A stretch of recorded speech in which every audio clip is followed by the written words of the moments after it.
When Grace Fairchild stepped off the stagecoach into the dusty streets of Silver Creek, Arizona Territory in the summer of 1878, she carried nothing but a small carpet bag, the clothes on her back, and a letter from her deceased father's friend promising work at the local general store.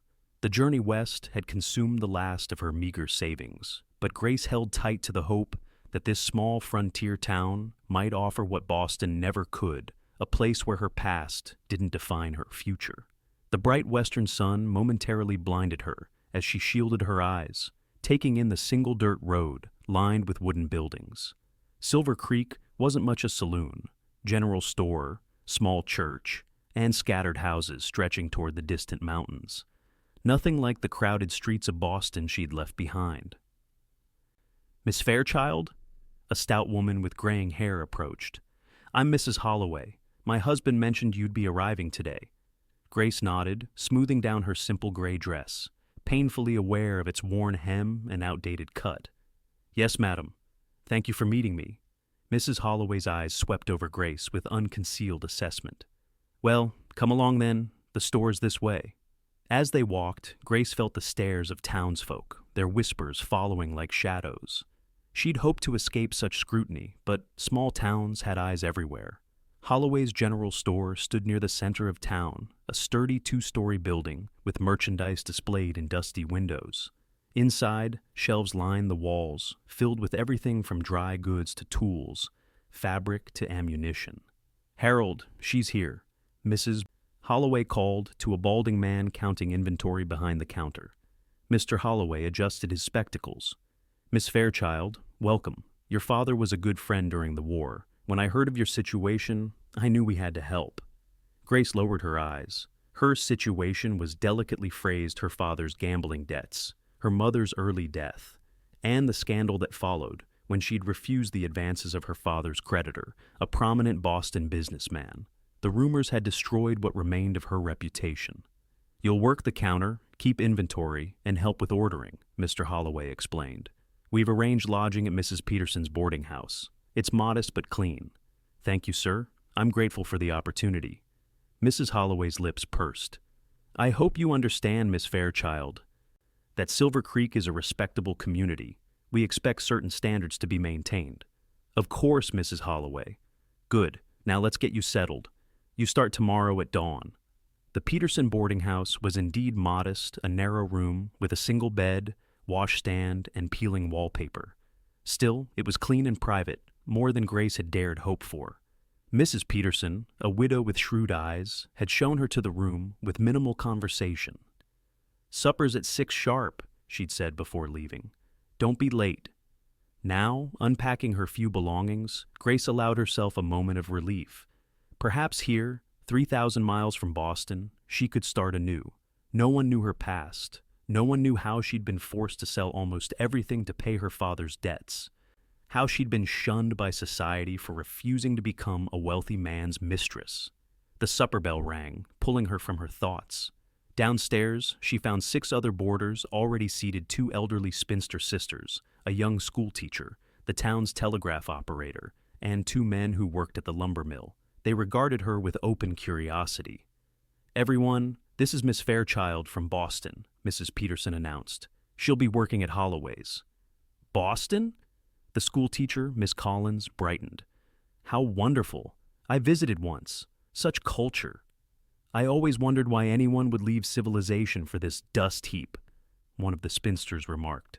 "Now, Mabel, not everyone appreciates the refinements of city living like you do," Mrs. Peterson said as she served a simple stew. "Some folks come west for opportunity, or to escape something," the telegraph operator muttered, eyeing Grace speculatively.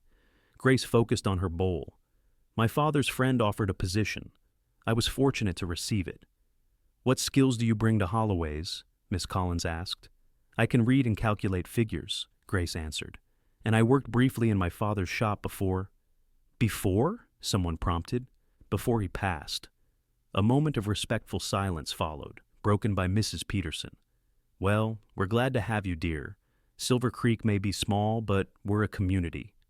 After supper, Grace escaped to the front porch, seeking solitude. The western sky blazed with colors she'd never seen in Boston, deep oranges and purples streaking across an endless horizon. The air smelled of sage and dust, so different from the coal smoke and sea air of home. "It's something, ain't it?" Grace startled at the deep voice. A man stood at the bottom of the porch steps, hat in hands. Tall and broad-shouldered, his face was partially shadowed by the fading light, but she could make out a strong jaw covered in stubble. "I didn't mean to frighten you, madam," he said. "Just passing by and noticed you admiring the sunset." "It's beautiful," Grace acknowledged. "Different from what I'm accustomed to." "You're the new girl at Holloway's?" His voice was gentle despite his imposing figure. "Yes, I arrived today." "Elijah Dawson," he introduced himself with a slight tip of his hat. "Most folks call me Eli. I run cattle on a spread north of town." "Grace Fairchild. Pleased to meet you, Mr. Dawson." His eyes a striking blue. She now noticed studied her with quiet intensity. Unlike the scrutiny she'd faced all day, his gaze held no judgment, just simple curiosity. "Boston's a long way from here," he remarked. "Indeed it is." "Well, Miss Fairchild, welcome to Silver Creek. If you need anything, folks around here are mostly good people." He settled his hat back on his head. "Good evening to you." Before she could respond, he continued down the street, boots raising small puffs of dust with each step. Grace watched him go, puzzled by the brief encounter. There had been something in his manner, a directness without presumption that struck her as unusual. The next morning dawned bright and early. Grace dressed in her second-best dress, arranged her chestnut hair in a simple bun, and reported to Holloway's before the sun had fully risen. Mr. Holloway was already there, opening crates. "Good morning, Miss Fairchild. Prompt, I appreciate that." The day passed in a whirlwind of learning where merchandise was kept, how sales were recorded, who the regular customers were. By midday, Grace's head swam with information, but she was determined to prove herself capable. The bell above the door chimed frequently as townsfolk came in, many clearly there, more to inspect the newcomer than to purchase goods. Ladies from the church auxiliary made small purchases and asked probing questions. "Boston society must be so refined," one remarked, examining Grace's plain attire. "Though I imagine the journey west is hard on one's wardrobe." "My circumstances required practicality," Grace replied evenly. "Of course, dear." The woman exchanged looks with her companion. "We heard you're unmarried. At your age, that's unusual." Grace straightened a display of canned goods. "I've been caring for my father until his recent passing." "How dutiful," another said with false sympathy. "Though surely there were suitors. A young woman doesn't come all this way unless—" "2 pounds of sugar, was it?" Grace interrupted, maintaining her composure. "That will be 15 cents. Throughout the day, similar exchanges occurred. By closing time, Grace's cheeks ached from forced smiles, but she'd maintained her dignity. "You handled yourself well," Mr. Holloway remarked as they closed the shop. "Those hens peck at anything new." "Thank you, sir. I appreciate the opportunity to prove myself. You've made a good start. Same time tomorrow." The walk back to the boarding house took Grace past the saloon, where raucous laughter spilled into the street. She quickened her pace, eyes downcast, but not before noticing Elijah Dawson emerging from the establishment. He tipped his hat in acknowledgement, but didn't approach. Grace nodded politely and hurried on. The next few weeks fell into a pattern. Grace worked from dawn until dusk, learning the business and gradually earning Mr. Holloway's trust. The townspeople's curiosity about her remained, but transformed into something else, a kind of puzzled dismissal. She wasn't what they expected from a Boston lady. Her dresses were plain, her manners simple, her conversation direct. She didn't quote poetry or play piano or discuss the latest fashions from Paris. "She's rather simple, isn't she?" she overheard Mrs. Thompson, the banker's wife, say to Mrs. Holloway one afternoon. "For all that Boston education." "Not what Harold led me to expect," Mrs. Holloway agreed, "but she works hard enough." Grace pretended not to hear, continuing to stock the shelves with canned peaches. Simple. The word stung more than they knew. In Boston, too, she'd been deemed lacking, not sophisticated enough for her father's social aspirations, not worldly enough for the society he desperately wanted to join. Twice more, she encountered Elijah Dawson once when he came to the store for supplies, and again at Sunday services. Each time, he was polite but reserved, exchanging only brief pleasantries before continuing on his way. Then came the Harrison sisters' garden party. As one of the few unmarried women in town, Grace received an invitation, though she suspected it was more out of obligation than genuine desire for her company. "You must come," insisted Miss Collins over breakfast. "Everyone who's anyone in Silver Creek will be there." Grace had planned to decline, but Mrs. Peterson fixed her with a stern look. "It's not good to isolate yourself, Miss Fairchild. People talk." So, on Saturday afternoon, Grace found herself in the Harrisons' garden, wearing her one good dress, a simple blue cotton that had been fashionable 3 seasons ago in Boston. Around her, the other ladies wore elaborate gowns with bustles and lace, their hair arranged in complicated styles adorned with ribbons and flowers. "Miss Fairchild, how lovely to see you," Mrs. Harrison greeted her with a smile that didn't reach her eyes. "What a practical dress. How sensible of you." Grace forced a smile. "Thank you for inviting me. Your garden is beautiful. Yes, we've tried to bring a touch of civilization to this wilderness." She gestured to a group of women nearby. "Do join the others. We were just discussing the latest Atlantic Monthly." The conversation flowed around Grace like water around a stone. The ladies discussed literature she hadn't read, music she'd never heard, and social events she hadn't attended. When asked directly about Boston's cultural offerings, she could only speak of what she'd observed from afar, never having had the means to fully participate. "But surely you attended the symphony?" pressed Mrs. Thompson. "I'm afraid not," Grace admitted. "The opera, then? I heard Verdi was performed last season. My circumstances didn't permit such luxuries." Mrs. Harrison's eyebrows rose. "What exactly did you do in Boston, Miss Fairchild?" "I kept house for my father after my mother's passing. He was ill for some time before his death." "How domestic," Mrs. Thompson said, with a slight curl of her lip. "And your education?" "I attended the local girls' school until I was 16. The women exchanged glances. "Well," Mrs. Harrison said finally, "not everyone is fortunate enough to receive a complete education. It's admirable that you've made your way despite your simplicity." The word hung in the air. Several women unsuccessfully tried to hide their smiles behind teacups. "Simplicity has its virtues," Grace replied quietly. "Excuse me, I need some refreshment." She retreated to the punch table, cheeks burning. The familiar shame washed over her, the same feeling she'd experienced in Boston when her father dragged her to parties where she never belonged. Always judged, always found wanting. "They're a prickly bunch," came a familiar voice. Grace turned to find Elijah Dawson beside her, looking uncomfortable in a clean shirt and vest. His usual hat was missing, revealing thick brown hair in need of a trim. "Mr. Dawson, I didn't expect to see you here. The Harrison sisters invite everyone with property," he said with a wry smile, "even rough cowboys like me. You seem as out of place as I am." His blue eyes crinkled. "Notice that, did you? I'd rather be checking fence lines." For the first time that afternoon, Grace felt herself relax slightly. "It seems we both fulfill our social obligations reluctantly. Couldn't help overhearing those ladies." He nodded toward the group. "Don't let them bother you." "I'm accustomed to it." "Shouldn't have to be." There was a sudden intensity in his voice that surprised her. Before she could respond, Mrs. Harrison approached. "Mr. Dawson, I'm so glad you could join us. Have you met our newest addition to Silver Creek? Miss Fairchild is from Boston, though you'd hardly know it." Grace stiffened. "We've met," Eli said simply. "Well, you must excuse us, Miss Fairchild. I need to introduce Mr. Dawson to Judge Parker. As one of our largest landowners, he should be involved in the discussion about the new courthouse." As Mrs. Harrison led him away, Eli glanced back at Grace with an apologetic look. She forced a smile and turned away.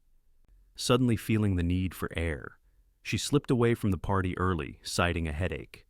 Back in her small room at the boarding house, she changed out of her good dress and sat by the window, watching the sunset paint the western sky. Simple. The word echoed in her mind. In Boston, being considered simple had cost her suitors and social standing. Here, 3,000 miles away, it seemed history was repeating itself. She'd never be sophisticated enough, educated enough, refined enough. Monday morning brought rain unusual for the season. the soft patter on the roof, accompanied Grace as she helped Mr. Holloway unpack a shipment of fabric. The store was quiet, most townsfolk staying home to avoid the weather. The bell above the door chimed, and Elijah Dawson entered, shaking water from his hat. His gaze found Grace immediately. "Miss Fairchild, Mr. Holloway." "Eli, surprised to see you in town with this weather," Mr. Holloway greeted him. "Needed supplies. Storm caught me on the way." He approached the counter, leaving wet boot prints on the floor. "Need coffee, flour, and ammunition." While Mr. Holloway gathered the items, Eli turned to Grace. "How are you finding our town, Miss Fairchild?" "It's different from Boston, but I'm adjusting." He nodded. "Folks here can be set in their ways." "I've noticed," she said with a small smile. "The ladies at the party—" "Please don't concern yourself," she interrupted. "I'm well acquainted with such treatment." Something flickered in his eyes. Anger, perhaps? "It ain't right. The world is rarely fair, Mr. Dawson." Mr. Holloway returned with Eli's purchases. "That'll be $2.40. As Eli paid, the door opened again, admitting Mrs. Thompson and her daughter Emily. "Oh, Mr. Dawson?" Mrs. Thompson's tone changed instantly from complaint about the weather to pleased surprise. "What fortune to find you here." "Madam," Eli acknowledged with a nod. "Emily and I were just discussing the autumn dance committee. We would be honored if you'd attend the planning meeting tomorrow evening." Emily, a pretty blonde of about 19, blushed appropriately. "We need more gentlemen's perspectives." Eli shifted uncomfortably. "I appreciate the invitation, but I've got ranch business." "Surely you can spare one evening," Mrs. Thompson pressed. "Emily has some wonderful ideas for decoration she'd like to share." Grace busied herself with reorganizing ribbons, trying to be invisible. It was obvious what was happening. Mrs. Thompson was practically throwing her daughter at the eligible rancher. "Perhaps another time," Eli said firmly. Mrs. Thompson's smile tightened. "Well, we'll certainly miss your input. Come along, Emily." After selecting some buttons and paying, Mrs. Thompson paused at the door. "Oh, Miss Fairchild, will you be attending the autumn dance? Though I suppose such country gatherings must seem quaint after Boston's grand balls." Grace looked up, meeting the woman's eyes steadily. "I look forward to it, Mrs. Thompson. Sometimes the simplest pleasures are the most genuine." Mrs. Thompson's lips pursed at Grace's emphasis on simplest. With a sniff, she ushered her daughter out. When they'd gone, Eli let out a low chuckle. "Well said, Miss Fairchild. I apologize. That was uncharitable of me. But honest." He gathered his purchases. "The rain's letting up. I should head back to the ranch." "Safe travels, Mr. Dawson." He paused at the door. "The autumn dance, it's in 2 weeks. Will you really attend?" "I haven't decided." He nodded, seeming to consider something, then left without another word. The rain continued intermittently for 3 days, turning Silver Creek's main street into a muddy mess.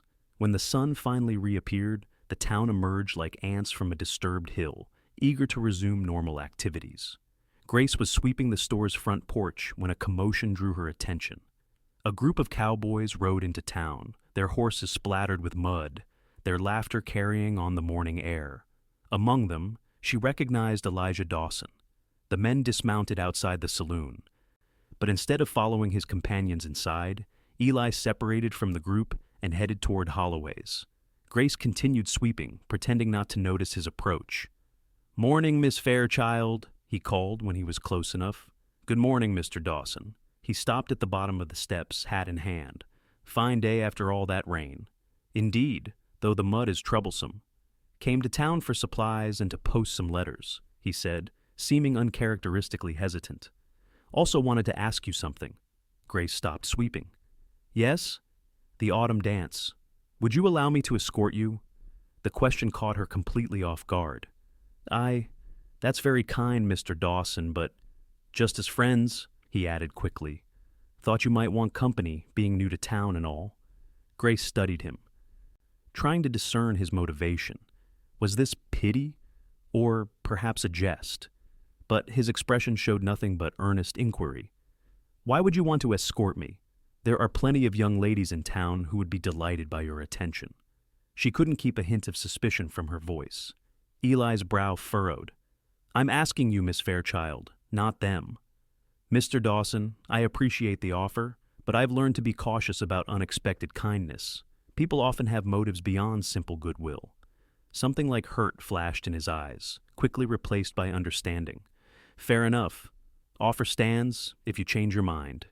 He settled his hat back on his head and nodded a goodbye, heading toward the post office. Grace watched him go, a confusing mix of emotions swirling inside her. Part of her wanted to call him back and accept, but years of learned caution held her tongue. That evening at supper, Miss Collins was bubbling with gossip. "Did you hear? Elijah Dawson asked Emily Thompson to the autumn dance, and she refused him." Grace nearly choked on her stew. "What?" "It's the talk of the town," Miss Collins continued, oblivious to Grace's reaction. "Apparently he approached her after church, and she told him she'd already accepted an invitation from James Blackburn, the lawyer's son from Tucson." "That doesn't sound right," Grace said. "Mr. Dawson was in town this morning, not at church." Miss Collins waved a dismissive hand. "It happened last Sunday before the rain. Mrs. Peterson, you heard about it, didn't you?" "Indeed," the landlady confirmed. Though I heard he didn't seem particularly disappointed by Miss Thompson's refusal. Grace remained quiet through the rest of the meal, her thoughts in turmoil. If Eli had already been rejected by Emily Thompson, was his invitation to Grace merely a consolation? The thought stung more than it should have. The next day at the store, Grace was helping a customer when Eli entered. He nodded a greeting but didn't approach, instead discussing a cattle sale with Mr. Holloway.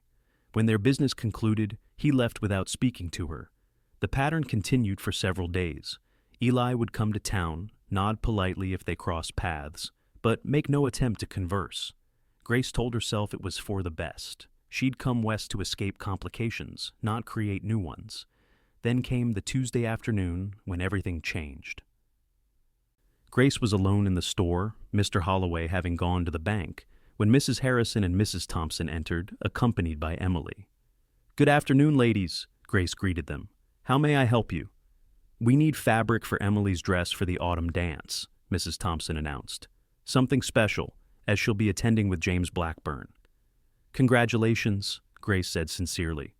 "We received some lovely calico last week." As she showed them the fabric selections, the women's conversation drifted to town gossip. "Have you heard about poor Sarah Miller?" Mrs. Harrison asked. "Apparently her husband discovered she couldn't read. Imagine, reaching 20 years of age without basic literacy."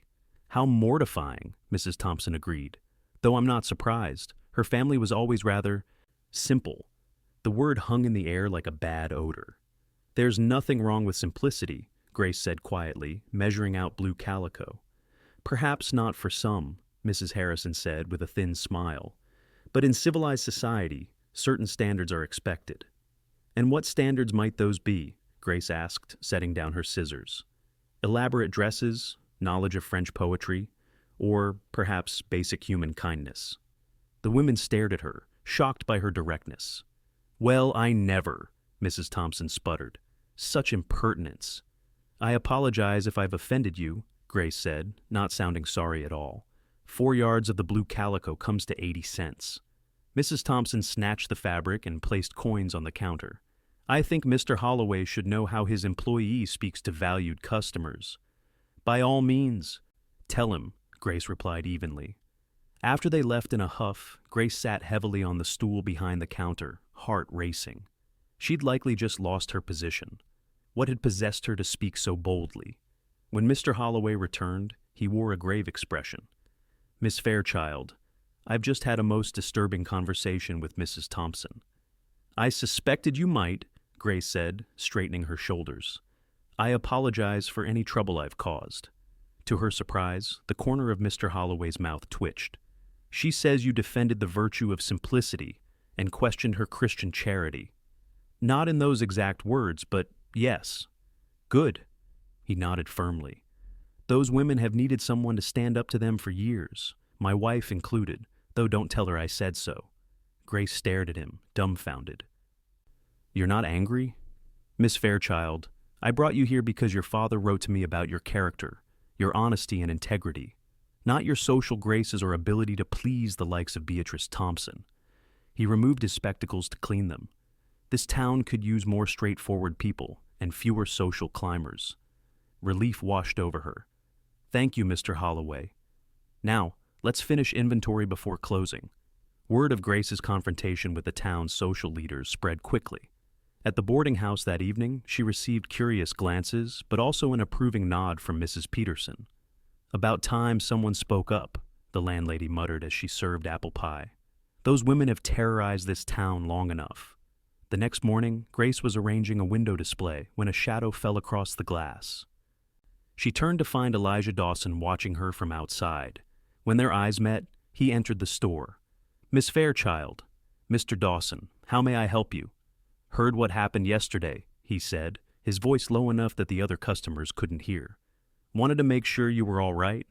"I'm fine, thank you." Mr. Holloway was surprisingly understanding. "Harold's a good man." Eli shifted his weight from one foot to the other. "Look, about the dance. I want you to know I didn't ask Emily Thompson first." Grace blinked, caught off guard. "It's really none of my business, Mr. Dawson." "It is, if it's why you refused me." His blue eyes were intent on hers. "That gossip isn't true. I never asked her." "Why would anyone say that then?" "Folks talk." "Maybe Emily wanted people to think I'd asked her so she wouldn't seem desperate to go with Blackburn. Or maybe her mother started it to protect her pride." He shrugged. "Doesn't matter. Truth is, you're the only woman I've asked." Grace didn't know how to respond.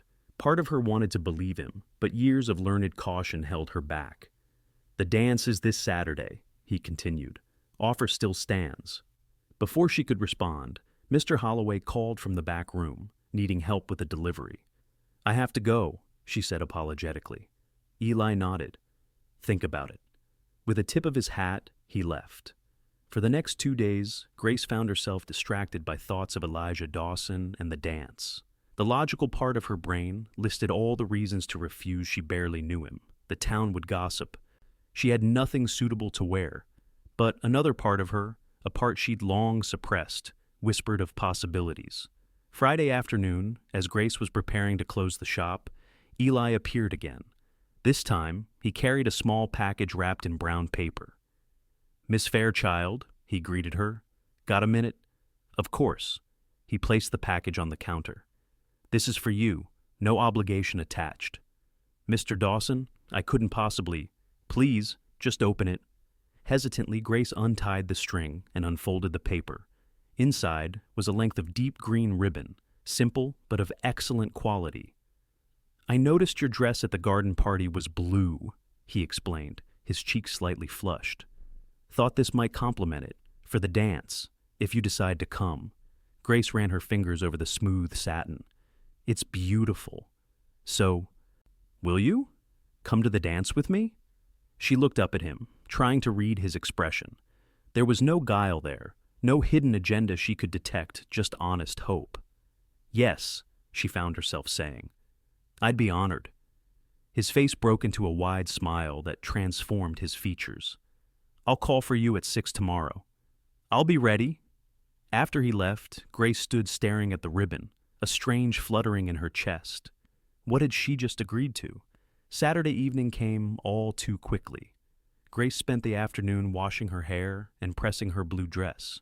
She used the green ribbon to create a simple adornment for her hair, surprised at how the color brought out the gold flecks in her hazel eyes. At precisely 6 o'clock, a knock came at the boarding house door. Mrs. Peterson answered it, and Grace heard Eli's deep voice greeting the landlady. Taking a deep breath, she descended the stairs. Eli stood in the entryway, hat in hand, wearing clean dark trousers and a pressed white shirt. His usually unruly hair had been neatly combed and his face freshly shaved. When he saw her, his eyes widened. "Miss Fairchild," he breathed. "You look beautiful." "Thank you," she said, feeling her cheeks warm. "You're quite handsome yourself, Mr. Dawson." He offered his arm, and she took it, noticing the curious looks from the other boarders gathered in the sitting room. "Have a lovely evening," Mrs. Peterson called as they left, a knowing smile on her face. The autumn dance was held in the town hall, a large building that served multiple purposes for the community.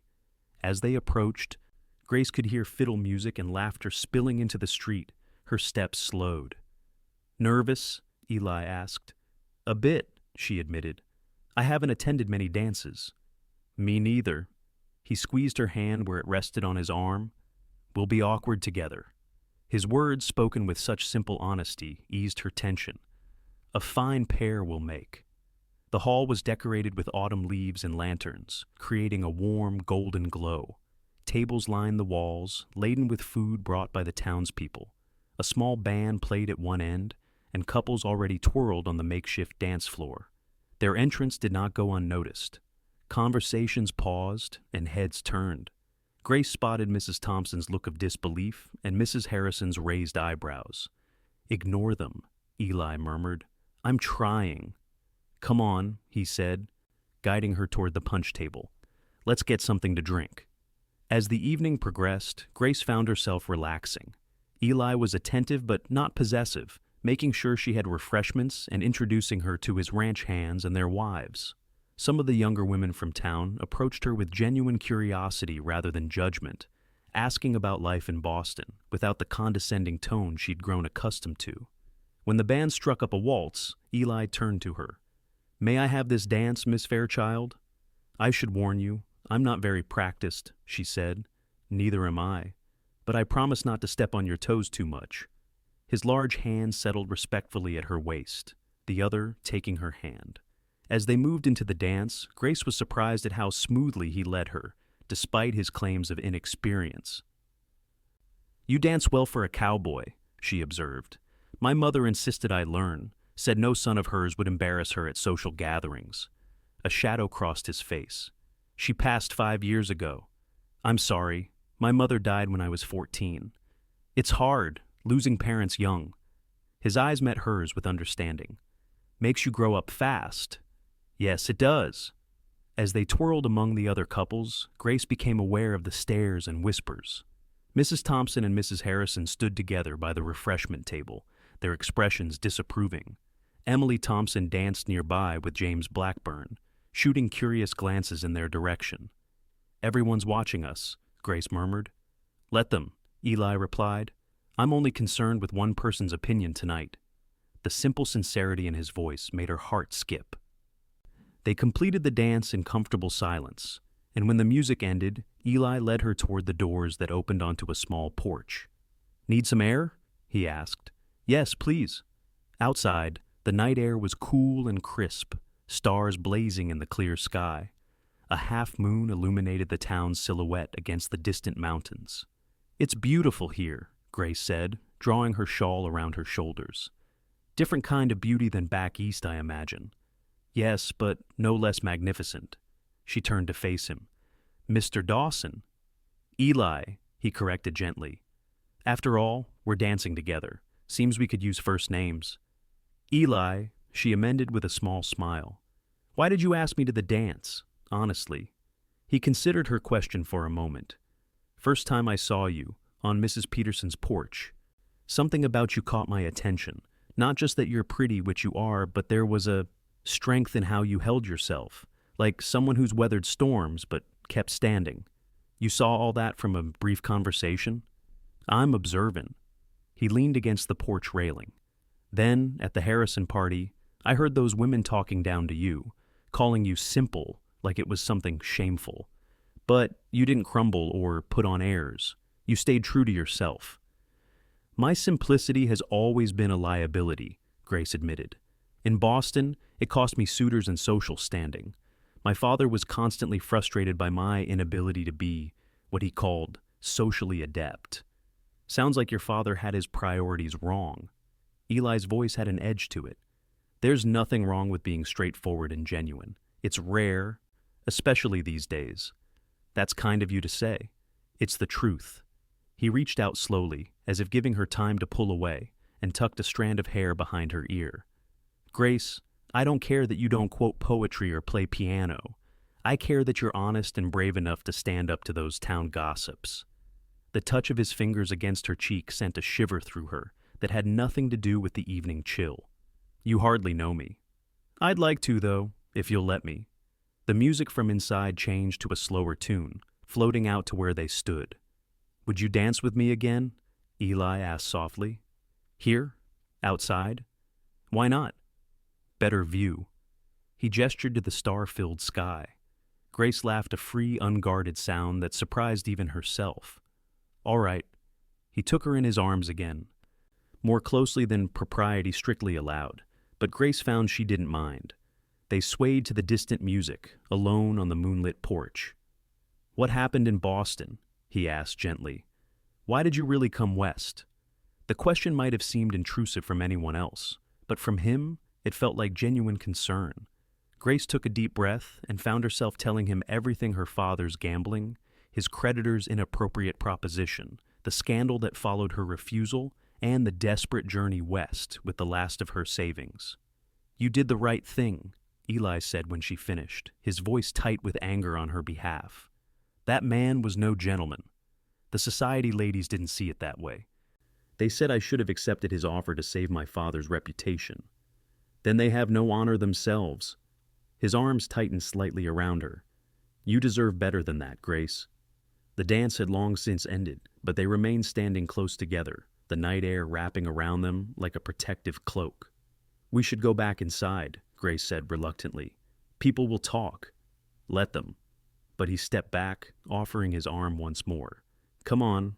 One more dance, and then I'll take you home if you like." Inside, the atmosphere had grown more boisterous as the evening progressed. Some of the older couples had departed, while the younger crowd danced with increasing energy. Mrs. Thompson and Mrs. Harrison were nowhere to be seen, much to Grace's relief. They joined a lively group dance that had everyone laughing as they switched partners and twirled in circles. Grace found herself enjoying the simple pleasure of movement and music, her earlier anxiety forgotten. When the dance ended, Eli fetched them both cups of punch. As they stood catching their breath, Mr. Holloway approached with his wife. "Having a good time, Miss Fairchild?" he asked, his eyes twinkling behind his spectacles. "Wonderful, thank you." Mrs. Holloway studied them with an unreadable expression. "Mr. Dawson, I didn't expect to see you at a town social. You usually avoid such gatherings." "Had good reason to attend this time," he replied, glancing at Grace. "I see."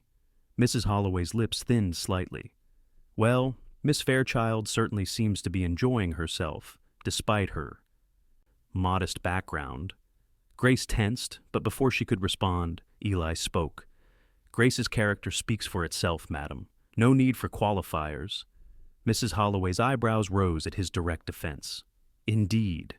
Well, enjoy the rest of the evening." As they walked away, Mr. Holloway gave them an apologetic smile over his shoulder. "Thank you," Grace said quietly. "But you needn't have defended me." "Yes, I did." Eli's jaw was set firmly. "I'm tired of hearing these people talk down to you when they're not half as decent themselves." His protectiveness warmed something inside her that had been cold for a very long time. By the time they left the dance, most of the older couples had already departed. Eli insisted on walking Grace back to the boarding house, though it was only a short distance. "I had a wonderful evening," she told him as they reached Mrs. Peterson's front porch. "Thank you for inviting me. Thank you for accepting." He hesitated, then took her hand gently in his. "I'd like to call on you properly, if you'll allow it." "Call on me?" "Court you," he clarified, a hint of nervousness breaking through his usual confidence. "I know we haven't known each other long, but I'd like the chance to know you better." Grace studied his face in the moonlight, searching for any sign of deception or ulterior motive. She found none, only earnest hope and something that might have been the beginning of deeper feelings. "Yes," she said simply. "I'd like that." The smile that broke across his face was worth all the gossip they'd face. "Good, that's good." He raised her hand to his lips and pressed a gentle kiss to her knuckles. "Good night, Grace." "Good night, Eli."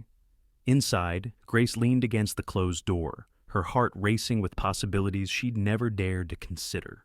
True to his word, Eli began calling on Grace regularly. Sundays after church, he would escort her on walks through town. Wednesdays, his business in town conveniently coincided with her lunch break, allowing them to share a meal at the small cafe. Each visit brought more conversation, more shared confidences, more moments of connection. The town buzzed with gossip, of course. Some disapproved of the match the rough rancher and the Boston transplant. Others found it romantic. Grace found she cared less and less what anyone thought. "Do the whispers bother you?" she asked Eli one Sunday afternoon, as they strolled past the curious gazes of churchgoers. Not in the slightest, he replied. Does it bother you? Less each day, she admitted. October turned to November, bringing cooler temperatures and early sunsets. Eli's visits continued, and with each one, Grace found herself looking forward to the next, with growing anticipation.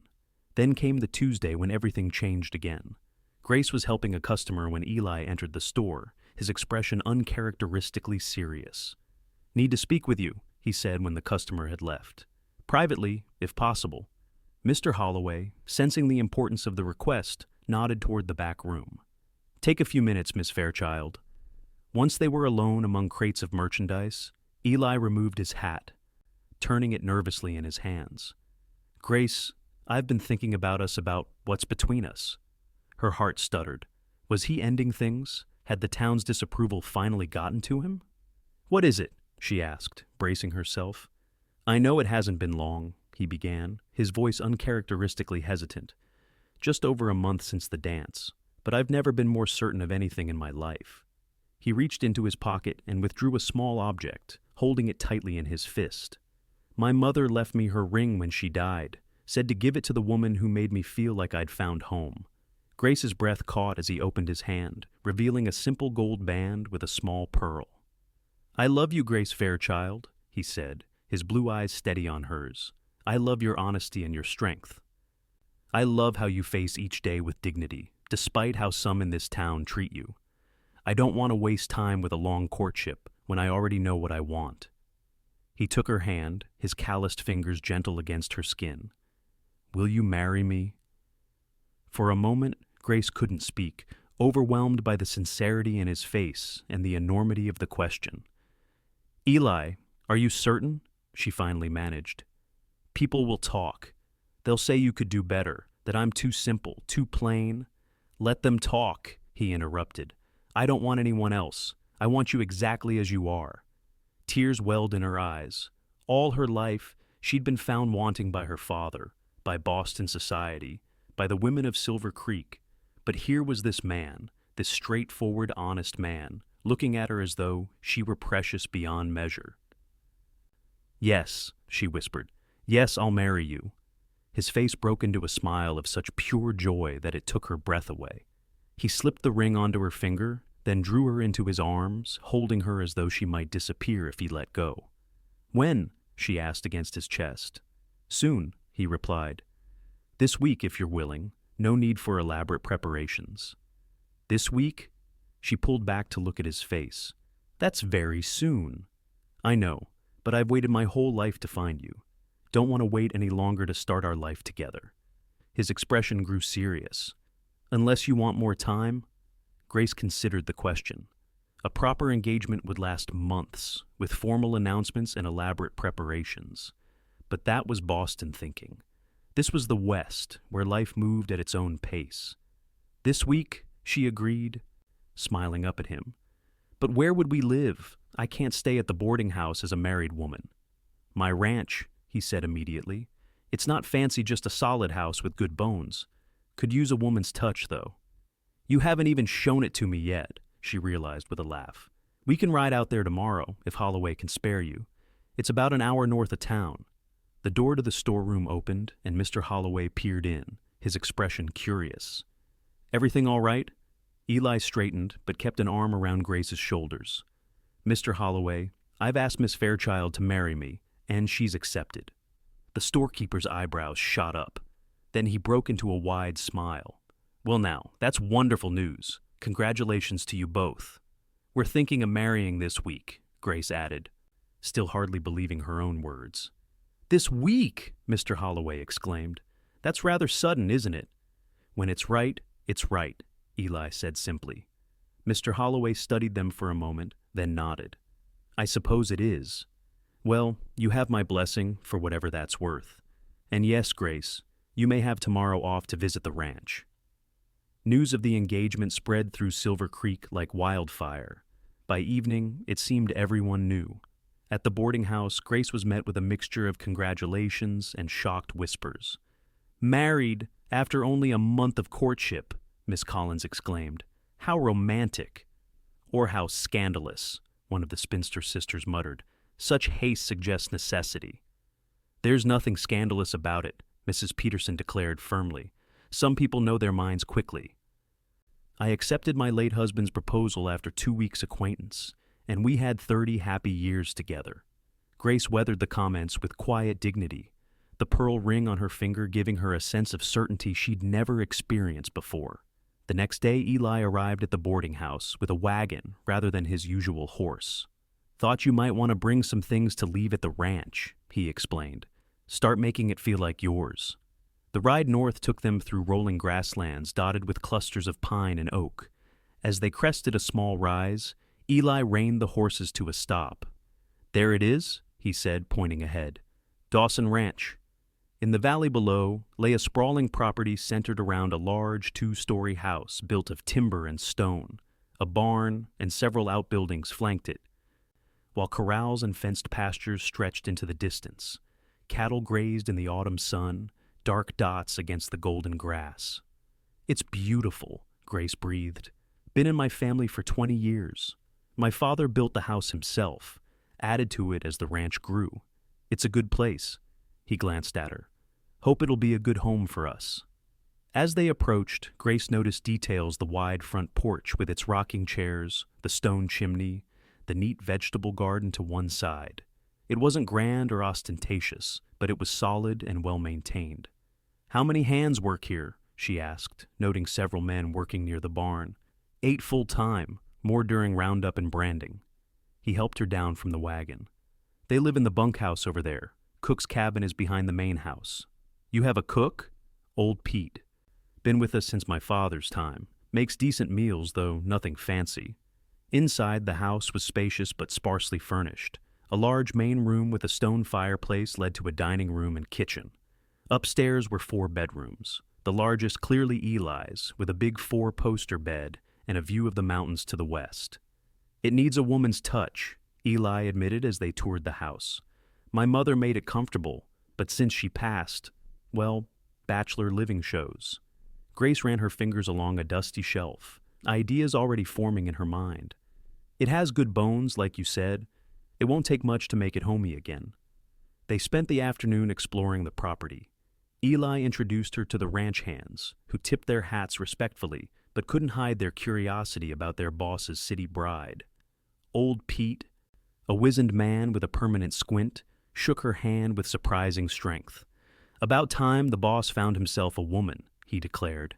Maybe now we'll get decent biscuits. Pete, Eli warned, but Grace laughed.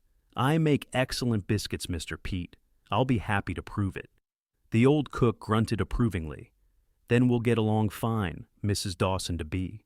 By the time they returned to town, Grace's head was spinning with plans and possibilities. The ranch would become her home, their home. After years of uncertainty, she finally had somewhere to belong. Saturday, Eli said, as he helped her down from the wagon in front of the boarding house. Pastor Evans says he can marry us Saturday at 2 o'clock. That work for you? Saturday is perfect, she agreed. He kissed her cheek, mindful of watching eyes. I'll make arrangements. You just need to show up. I'll be there, she promised. 3 days later, on a crisp November afternoon, Grace stood in her room at the boarding house, staring at her reflection in the small mirror. She wore her blue dress, freshly pressed, with Eli's green ribbon woven into her upswept hair. It wasn't a traditional wedding gown, but it was the best she had. A knock at the door interrupted her thoughts. Come in, she called. Mrs. Peterson entered, carrying a small package. A delivery for you, dear. Grace opened the brown paper to find a delicate lace collar and matching cuffs. A note in unfamiliar handwriting read, Something borrowed. Best wishes, Margaret Holloway. Mrs. Holloway sent this? Grace asked in disbelief. Appears so, Mrs. Peterson said with a smile. Perhaps she's not as hard-hearted as she seems. With the landlady's help, Grace attached the lace to her dress, transforming the simple garment into something more befitting a bride. Another knock came, and Miss Collins peeked in. Oh, you look lovely, she exclaimed. I have something for you, too. She presented Grace with a small bouquet of late-blooming wildflowers and sage. It's not much, but I thought every bride should have flowers. Tears pricked Grace's eyes at the unexpected kindnesses. "Thank you both." Mrs. Peterson patted her arm. "Now, don't cry and ruin your complexion. Your groom will be here any minute." But when they went downstairs, it wasn't Eli who waited, but Mr. Holloway, dressed in his Sunday best. "Miss Fairchild," he greeted her, "Eli asked if I would escort you to the church. He said it didn't seem right for a bride to walk alone on her wedding day." Grace swallowed the lump in her throat. "That's very kind of both of you."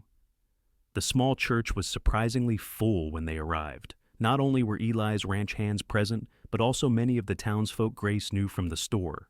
Even Mrs. Thompson and Mrs. Harrison sat in a back pew, curiosity apparently overcoming disapproval. And there at the altar stood Eli, looking more handsome than she'd ever seen him, in a black suit and crisp white shirt.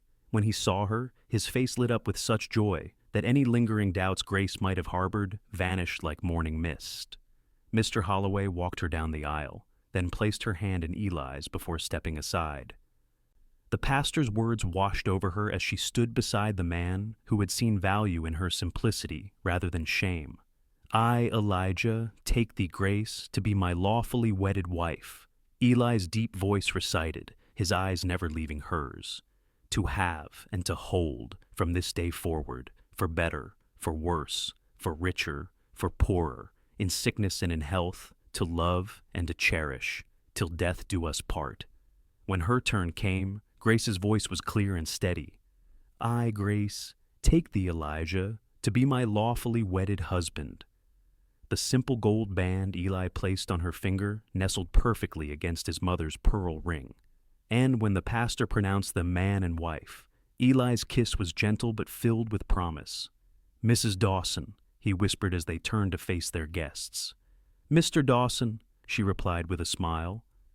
A small reception followed at the hotel dining room, arranged by Eli without Grace's knowledge.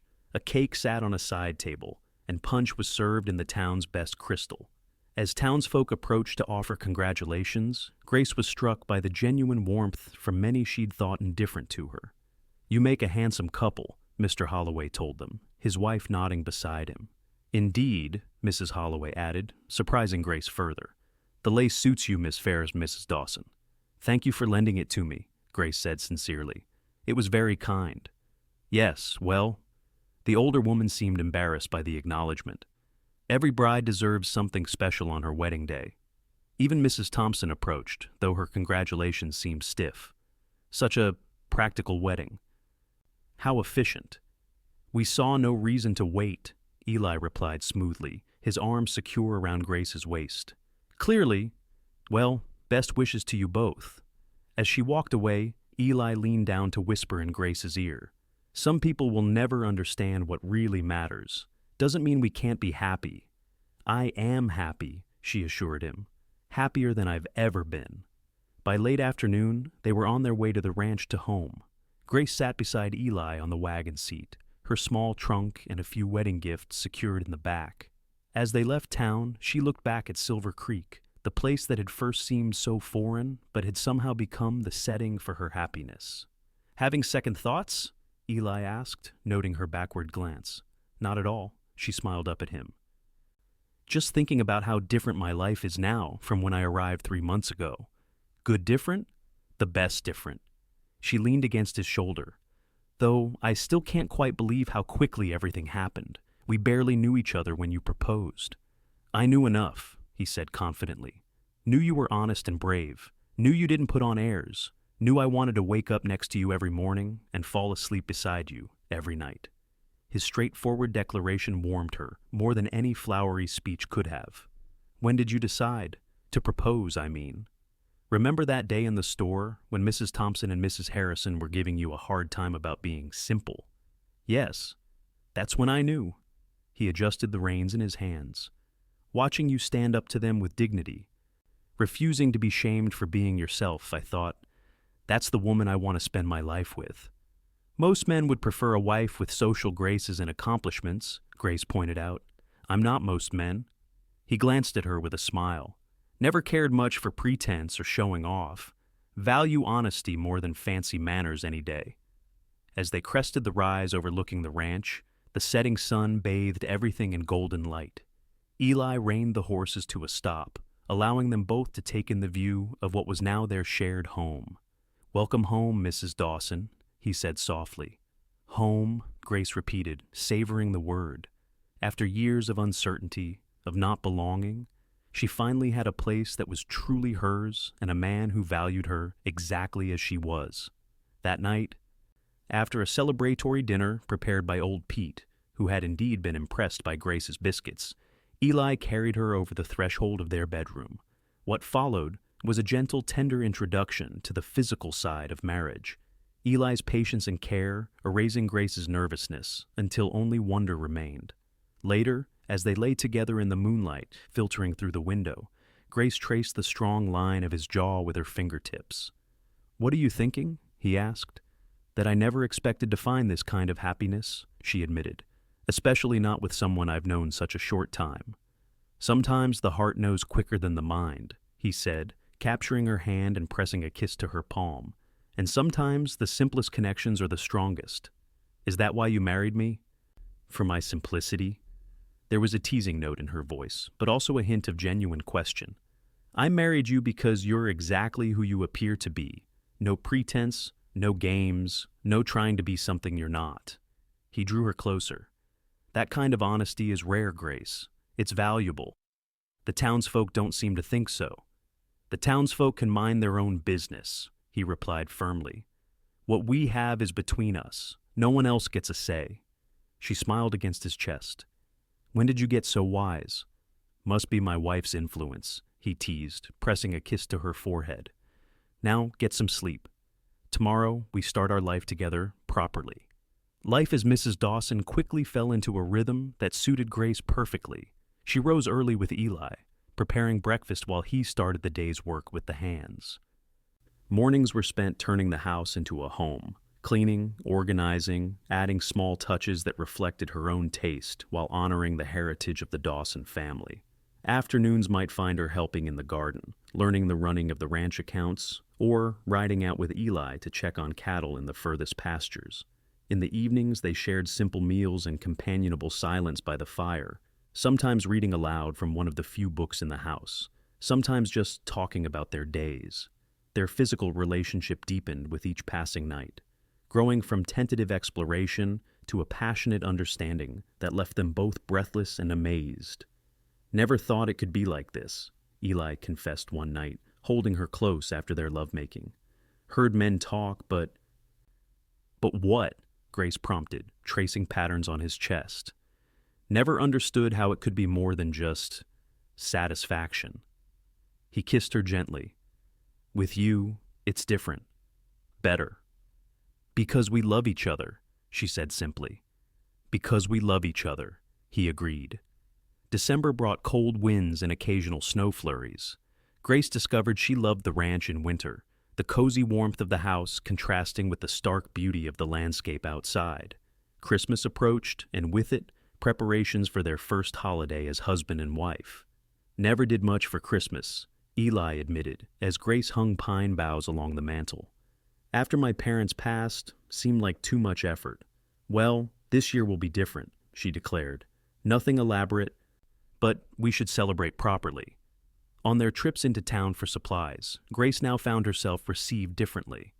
Her status as Eli Dawson's wife gave her a position in the community that being the Boston girl never had. Even Mrs. Thompson and Mrs. Harrison greeted her with grudging respect. "Marriage agrees with you," Mrs. Holloway remarked one day as Grace selected fabric for curtains. "You've filled out a bit. Country living must be good for the appetite." Grace blushed, wondering if the older woman could possibly guess the real reason for her slightly fuller figure, a suspicion she herself had only recently begun to harbor. That evening, as they sat by the fire after dinner, Grace gathered her courage to share her thoughts. "Eli, I believe I might be—" She took a deep breath. "I think I'm going to have a baby." His head snapped up from the ranch ledger he'd been studying, eyes wide. "A baby? Are you certain?" "Not entirely, but it's been 6 weeks since my monthly time should have come.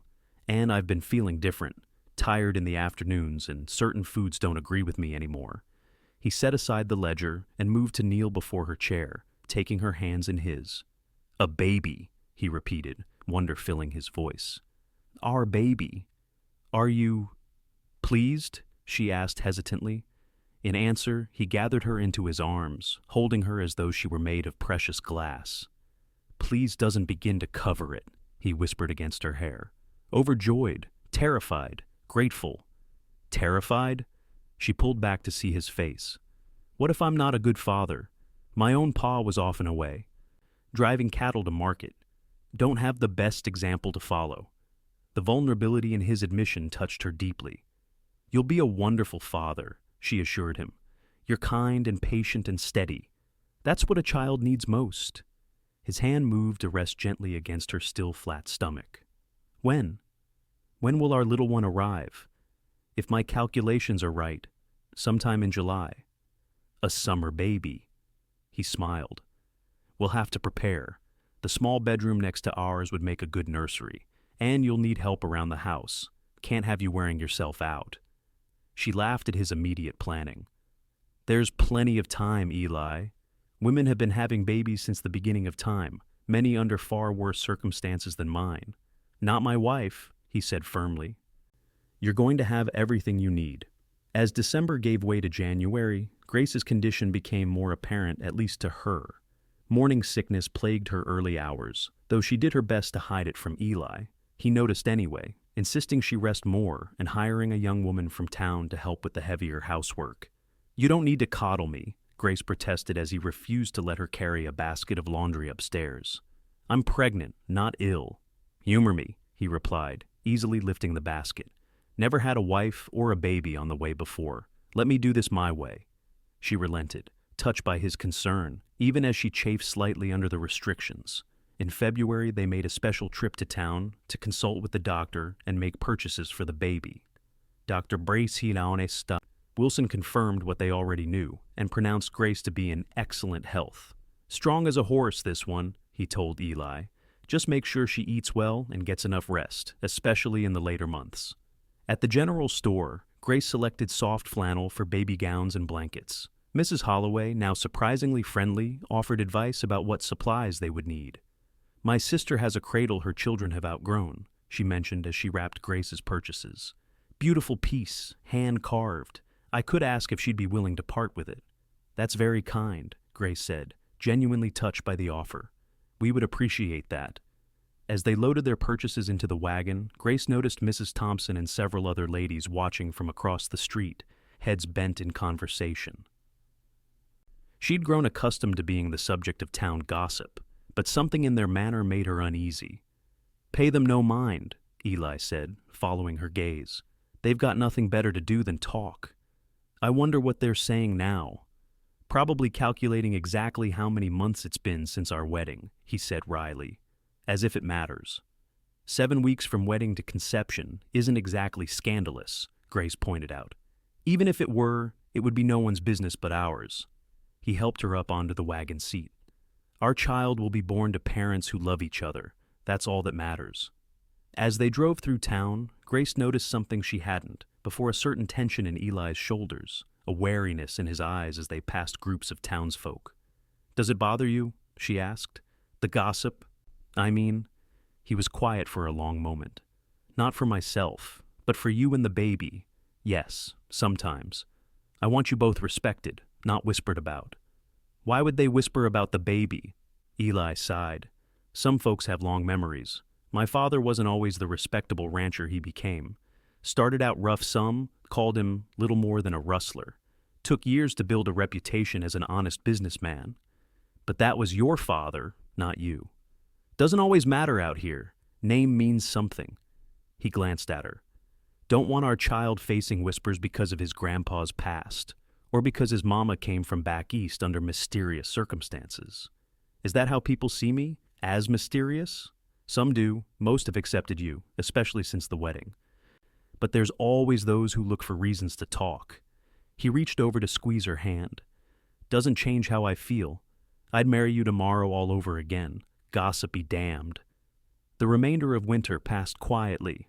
As spring arrived, bringing new calves and green grass to the ranch, Grace's body changed more visibly. By April, there was no hiding her condition, her dresses having to be let out to accommodate her growing belly.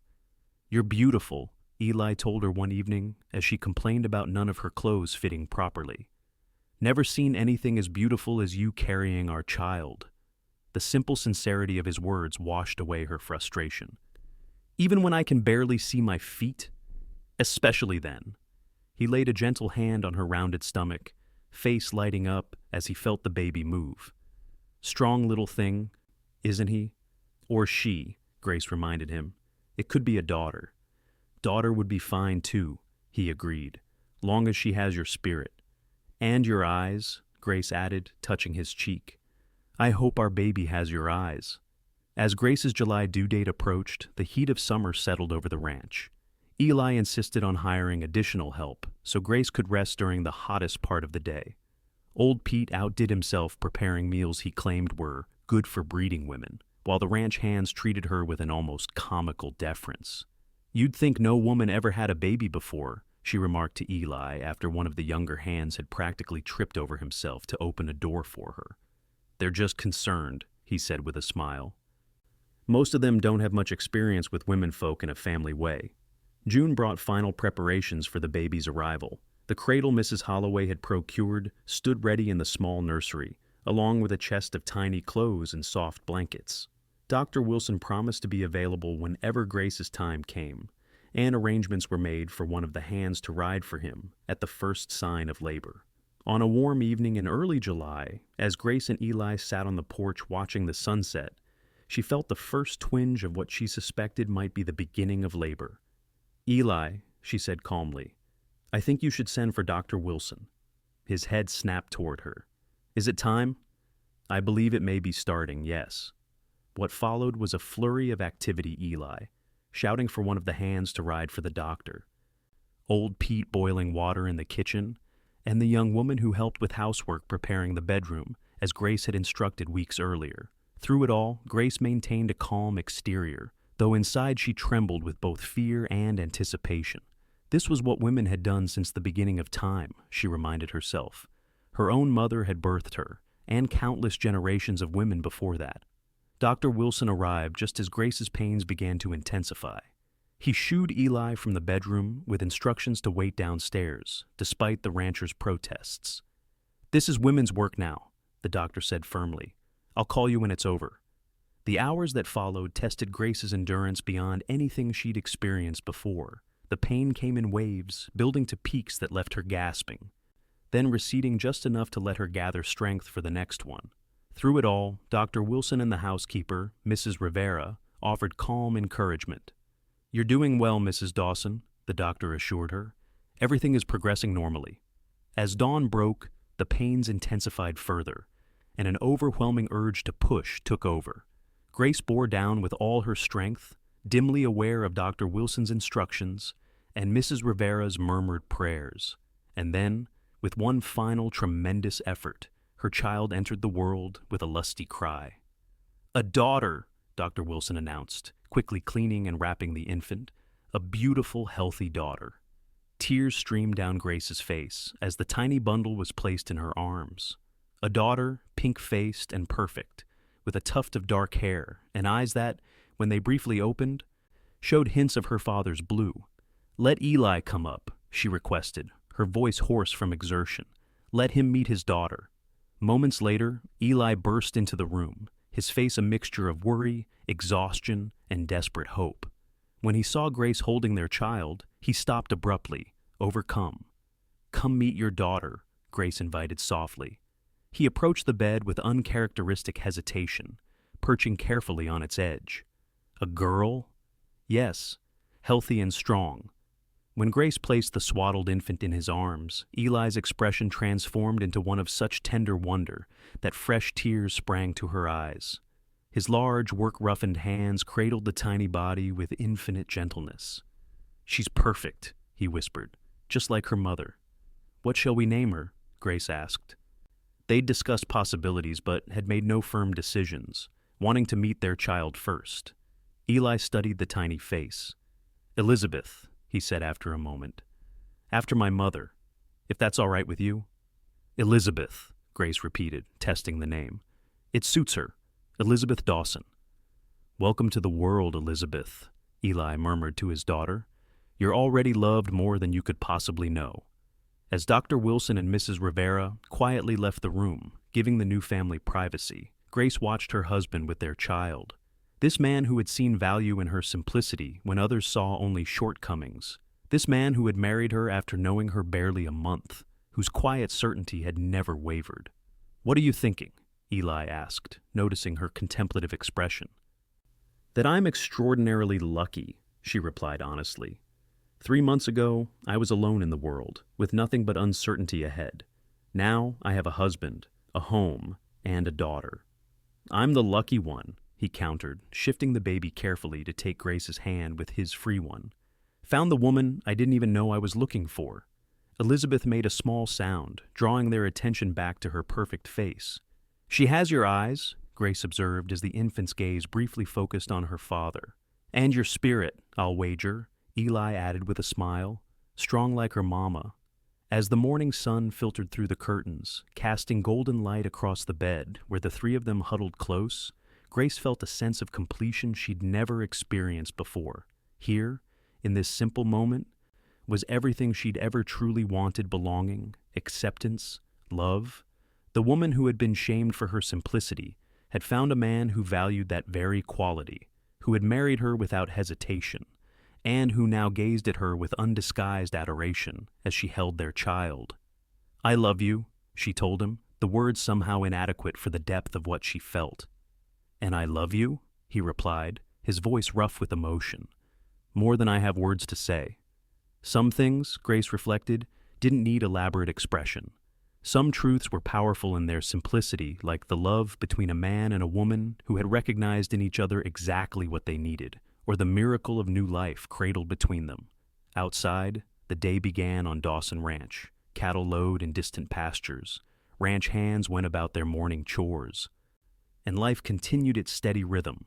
Inside, in the quiet of their bedroom, Eli and Grace Dawson began the first day of their new adventure as parents, secure in the knowledge that the foundation they had built, honest and straightforward though it might be, was strong enough to support whatever the future might bring. And in the years that followed, as Elizabeth grew and was joined by brothers and eventually a sister, the story of how their parents met became family legend. How a Boston girl came west with nothing but hope. How she was judged and found wanting by those who valued the wrong things. And how a straight-talking cowboy recognized her true worth, said little about it, and married her that very week. It was a simple story, really. But, as Grace often reminded her children when they begged to hear it again, the simplest stories are often the truest and sometimes the most beautiful.